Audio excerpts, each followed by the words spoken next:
آپ نے کسی محبوبہ کو پیغام بھیجا کہ میں تم سے دل سے محبت کرتا ہوں، وہ کہیں تم پرلے درجے کے جاہل آدمی ہو، 1 نمبر کے، بولو بھائی جاہل۔ میں نے یونیورسٹی میں پڑھا ہے کہ محبت اور نفرت یہ کہاں سے ہوتی ہے؟ کھوپڑی سے۔ یہ کہاں سے ہوتی ہے؟ کھوپڑی سے۔ یہ دل سے اس کا کوئی تعلق نہیں ہے۔ جاؤ، میں نے تمہارے رشتے کو نامنظور۔ اب دوبارہ جب آپ نے ٹرائی کیا کہیں اور، تو اب آپ کہہ رہے ہیں میں تم سے دماغ سے محبت کرتا ہوں، برین سے۔ وہ کہے گی تو پاگل ہے تجھے محبت کے اظہار کا طریقہ نہیں آتا، پتلی گلی سے نکل۔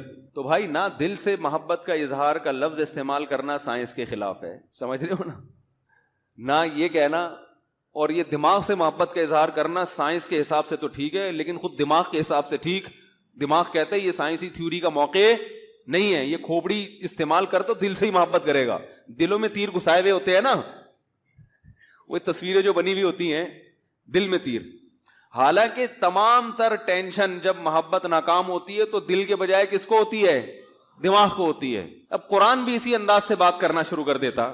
عرب کہتے ہیں یہ تو بلاغت کی کتاب نہیں ہے، یہ کس انداز میں بات کر رہا ہے؟ باقی قرآن نے جو دل کی طرف نسبت کی ہے وہ نسبت بھی غلط نہیں ہے، کیونکہ دل کا دماغ سے سب سے زیادہ گہرا رشتہ ہے، اس میں بھی بلاغت چھپی ہوئی ہے۔ کیونکہ جب آپ دماغ سے کسی سے محبت کرتے ہیں تو اس کا پہلا اثر کہاں پڑتا ہے؟ دل پر۔ دل کی دھڑکن تیز ہو جاتی ہے۔ اس کی مثال ایسے ہے جیسے قرآن کہتا ہے وَإِذَا سَمِعُوا مَا أُنزِلَ إِلَى الرَّسُولِ تَرَىٰ أَعْيُنَهُمْ تَفِيضُ مِنَ الدَّمْعِ، اے نبی جب یہ یہود و نصارہ قرآن کی تلاوت سنتے ہیں آپ ان کی آنکھوں کو دیکھتے ہیں کہ بہنا شروع کر دیتی ہیں، حالانکہ آنکھیں کسی کی نہیں بہتی، آنسو بہتے ہیں، آنکھیں اپنی جگہ پہ فٹ ہوتی ہیں۔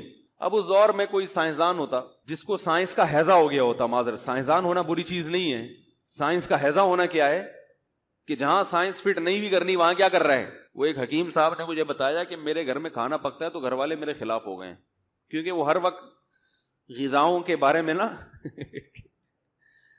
گھر والوں نے کہا چنے کی دال پکے گی تو میں کہتا ہوں، وہ حکیم کہتے ہیں میں کہتا ہوں اس کے ساتھ ماش ملا لو، اس سے بیلنس ہو جائے گا۔ یہ خشک ہوتی ہے، وہ کیا ہوتی ہے؟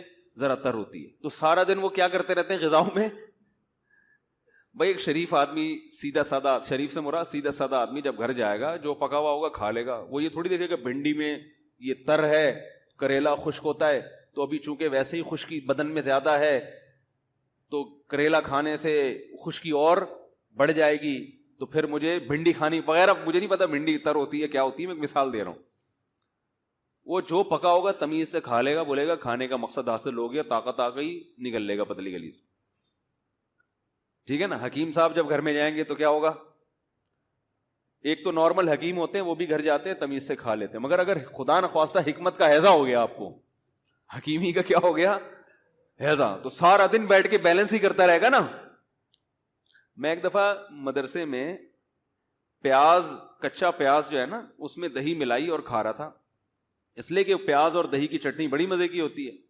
تو حکیم صاحب تھے ہمارے ساتھ، وہ آئے اور کہنے لگے یہ جو پیاز کے ساتھ آپ نے دہی ملایا ہے یہ جوڑ بہترین جوڑ ہے، بالکل صحیح کیا آپ، یہ آپ کو کس نے بتایا؟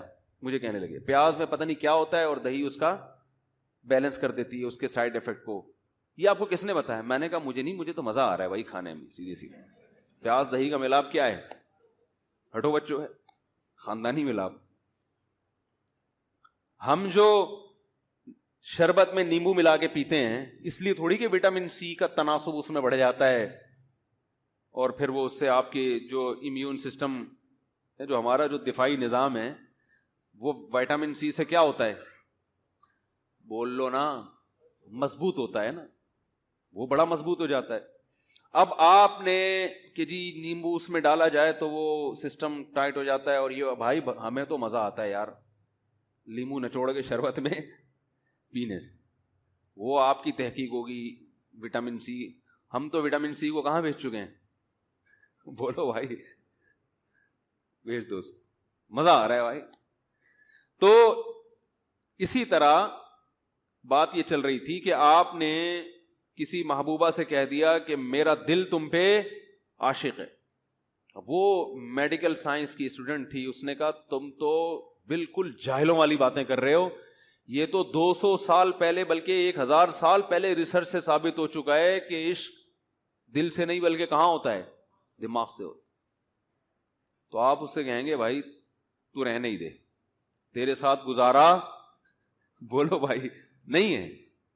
تو قرآن ایک بلاغت کی کتاب ہے. ہاں میں یہ عرض کر رہا تھا کہ قرآن میں کیا آتا ہے, وَإِذَا سَمِعُوا مَا أُنزِلَ إِلَى الرَّسُولِ, جب رسول پہ جو کلام نازل ہوا یہ دیکھتے ہیں, تَرَىٰ أَعْيُنَهُمْ تَفِيضُ مِنَ الدَّمْ, آنسوؤں سے ان کی آنکھیں بہنا شروع کر دیتی ہیں, حالانکہ آنکھیں کسی کی نہیں بہتی. جب نبی صلی اللہ علیہ وسلم پر یہ آیت نازل ہوئی, آپ نے عربوں کو پڑھ کے سنائی, تو کسی عرب نے یہ اعتراض نہیں کیا کہ تحقیق سے پتہ چلتا ہے کہ آنکھیں نہیں بہتی بلکہ کیا بہتے ہیں؟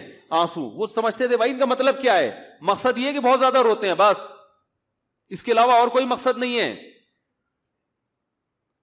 دیکھو ہم عام محاوروں میں کہتے ہیں کہ فلاں کی آنکھیں سو گئی ہیں, کہتے ہیں نا, حالانکہ آنکھ نہیں سوئی ہوتی, سویا کیا ہوتا ہے؟ دماغ. لیکن اس کا اثر کہاں ظاہر ہوتا ہے؟ آنکھ پر, اور ایسا اثر کہ نظر آ رہا ہوتا ہے. اثرات تو اور بھی جگہ پہ ظاہر ہوتے ہیں مگر اس کے لیے سائنسی تحقیق کے ہم محتاج ہیں. آنکھ پہ جو اثر ظاہر ہوتا ہے وہ فی البدیہی نظر آتا ہے. تو اسی طرح قرآن دل کی طرف نسبت کرتا ہے, اس لیے کہ دماغ میں جب بھی کوئی چیز داخل ہوتی ہے, محبت یا خوف, اس کا فوری اثر کہاں آتا ہے؟ دل پہ. دل کی دھڑکن تیز ہو جاتی ہے. تو اس لیے ساری دنیا میں جب بھی کسی سے محبت یا خوف کا تذکرہ کیا جاتا ہے, یہاں تک کہ سائنسدان اپنی لیبارٹری سے باہر جب اس بات کا تذکرہ کرے گا تو وہ بھی کس کی طرف نسبت کرے گا؟ دل کی طرف.